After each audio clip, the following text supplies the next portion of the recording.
பிரிய உயிர் நதிராவுக்கு. லெனின் எழுதுகிறேன். யார் எழுதினாலும், எப்போது எழுதினாலும், எதில் எழுதப்பட்டாலும் காதலை சொல்லும் வார்த்தைகள் மட்டுமே காலகாலமாய் ஜீவித்திருக்கின்றன. நீ பூக்களை நேசிப்பவள், நான் வண்ணத்துப் பூச்சிகளிடம் அன்பு செய்பவன். உன் கைகளில் பூக்களின் வாசம், என் கைகளில் மகரந்த வண்ணங்கள். இருவரும் நட்பென்னும் அற்புதத்தால் கைகுலுக்கிக் கொண்டோம்.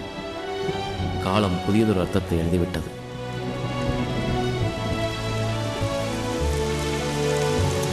உனது எண்ணம் காதலாய் மாறியிருப்பது உன் கடவுளால் ஆசீர்வதிக்கப்பட்டிருக்கிறது நதிரா.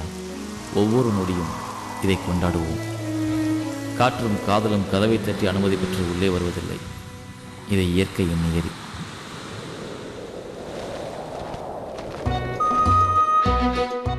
இனம், மொழி, மதம் கடந்து அனைவரது நெஞ்சிலும் பச்சை குத்தி செல்கிறது காதல். சூரியன், நிலவு எல்லாவற்றையும் விட இவ்வுலகிற்கு காதலே ஒளியூட்டியிருக்கிறது.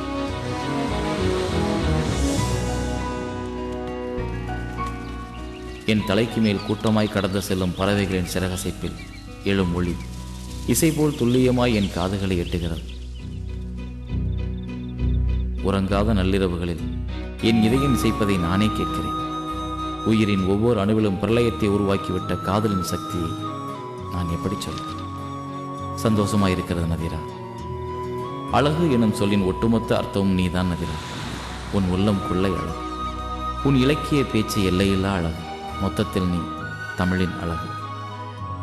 இந்த இனிய கடிதம் எழுதும் அதே வேளையில் என் கண்களுக்குள்ளே நின்று கொண்டிருக்கும் உன் அழகு முகம் காண என் இதயம் அழைகிறது. எத்தனையோ மைல்களுக்கு அப்பால் இருக்கும் உன்னை என்று காண்பேன் என்ற கேள்வி என்னை தினம் கொள்வதை நீ ரசித்துக் கொண்டுதான் இருக்கிறாய் என் அன்பான ராட்சசியே.